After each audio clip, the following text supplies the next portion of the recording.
Hi, welcome to the Bear Necessities and Bear Sword School of Western Martial Arts. I'm Christopher Pryor. And I'm Brian Hammer. And today we're going to be talking about form, efficiency, and technique. So, Brian, I feel the first thing we should talk about is what do we mean when we say words like form and technique. I think we know what a technique is. A technique is just something that you do in a spar, and that's a proper parry, that's a proper cut or a feint.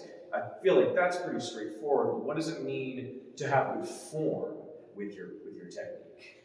So what we mean by having good form is how well we execute techniques, knowing when to execute techniques, and then knowing what to do after we've executed the technique. So it's bringing them all together. It's stringing along the footwork, the placement of the blade, and the movement all into an efficient spar. Yes, form is that all-encompassing kind of roundabout way of employing all of those things effectively in a spar. So that you can see. You can see good form. You know when you see it. It looks clean. It's not sloppy. It's not all over the place. Oh yeah, you can definitely see good form in a sword fight. And then on top of that, you'll also see it because someone with good form is the one who walks away the winner.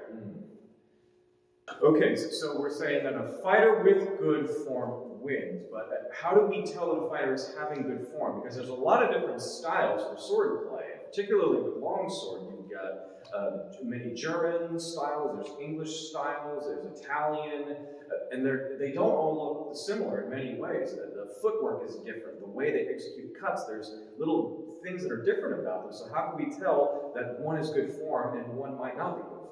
Sure, so form is going to be different in styles. There are all kinds of styles, and they don't all look the same.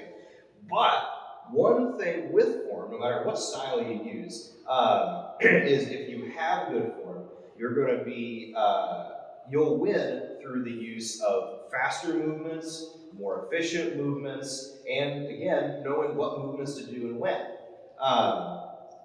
So what I mean by that is, instead of seeing these opponents starting these strikes from really far away and swinging as hard as they can, was I about to hit your head? No, I'm just making sure. It's a safe bet. After all, I'm not focusing on form right now. I'm focusing on talking. So these people who go out and they throw these wild strikes, Usually right? beginners. Right, that take a lot of energy and they take a lot of time to transition into the next piece of whatever it is that they plan or maybe are figuring out as they go what to do next. So good form, efficient form, is going to be faster, it's going to expend less energy, so you'll be able to have more in the tank, so to speak, when you're in the middle of a long tournament or a really long spar that's going a while, and you will be able to perform the technique better in practice. Absolutely. Okay, so we've established that it's good to have proper form. So how do we do that? How do we have good form in our technique? Sure. So what good form really means is it means performing the techniques and the actions efficiently and quickly and in a way that's leaving us mostly protected. All right, what does that look like? Sure. So, for instance, in our style, when we want to block a cut coming to our left side, the ideal way is to simply bring the sword as close to the body as we can while still protecting our arm, straight up and down, right? What a good example of bad form would be to throw the sword out as far as we can. Something you see kind of often with newer fencers who are really just trying to get steel in between them and the sword. So with cuts, again, how we do it here, we really see bad form as having the sword start behind your back and swinging and going back to behind your back on the other side. It takes a lot of energy, it's really slow, and when you're up here, it leaves you a little bit exposed. It also throws you off balance as well. If you're throwing the weight of the sword side to side like that, because if I want my weight to be centered right over my feet, as Bear calls it, we like to put it in the square. But if I'm throwing my sword back and forth like that, that's throwing my balance completely out of whack, and I want to be right on top of my feet. If I'm too far forward, that also exposes my leg. It means that it's hard for me to bring it back to defend myself because now my head is further out, and I'm significantly less mobile if all my weight is right here on my front leg. I now have to push harder to get back if I want to escape or just move side to side. I'm almost glued to the ground, and I have to recenter myself if I want to become mobile again.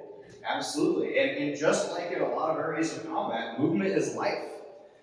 So giving up your ability to not only move your body, but maybe move where your strike is going to go is imperative to successfully sword fight. All right, well, we've been talking about techniques a while. Let's actually get on some gear and let's try this. I like it, let's do it. All right, so we've talked a lot about what good and bad form is. I think maybe it's time we show our audience what good and bad form is. Let's do it. All right, so first up, I'm going to show you poor form with a simple block. See, so since I threw my block all the way out to the side and I dropped my blade out, really it was something you would see from a new fencer trying to put steel in between steel. I was not able to come back for his second strike, and thus I was hit. Now, with better form, it looks a lot different. See, when I kept the block closer to my body, kept my blade up and down, it was a lot less movement for me to block not only his first strike, but the one right afterwards. So the same principle applies to cuts. If I throw cuts in bad form, they'll be just as ineffective as a block. So for instance, if I start from way back here, I'm going to get hit in the head. I'm exposing my body. Additionally, even if he doesn't take the ample opportunity, he knows right where it's going to come from. And no matter how hard I try, it's not going to get out. But if I throw cuts with good form from a good starting position and using my sword as a lever, they come out a lot faster. You got me. As you can see. So, that's what we mean when we say good form with guards, or blocks, and attacks. So, now to look at cuts and parries, now we're going to take a look at footwork and balance. All martial arts are grounded in their footwork. If you are not grounded in your feet, you cannot attack properly, you cannot defend properly. So, here at Bear Swords, we always like to step into our square. We like to be nice and balanced. From here, I can move efficiently around the floor. I can move around him, and I can easily deliver my attacks or my parries and keep my sword out in front of me at all times. But if my stance is too wide, if my weight is too far forward on one leg, now I've got this leg in the back, which is effectively just a heavy weight that's anchoring me here. It's not really helping me. I have to bend down even deeper if I want to get the power to move. And it's really obvious when I do it. So if I want to move in to attack him, he's going to catch me very easily. Simultaneously, if my weight is all down there, and he decides he wants to cut at my leg, I have to shift my weight all the way back before I can move it away. Now, whereas if my weight is well balanced on my square, as I move in and out, I can see his sword coming in and I can move and intercept it.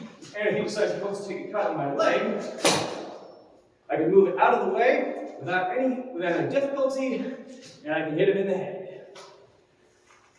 So I really hope that our little demonstration here has showed you guys what we mean here at Bear Swords when we say good or bad form. Good form will allow you to execute techniques quickly and efficiently and in a way that doesn't make you overly tired. Whereas poor form is exhausting, it's sloppy, you rarely actually hit the target you want to, and overall, you don't fight very well. So, thanks again for watching our latest installment of Bear Necessities brought to you by Bear Swords. And go forth and spar!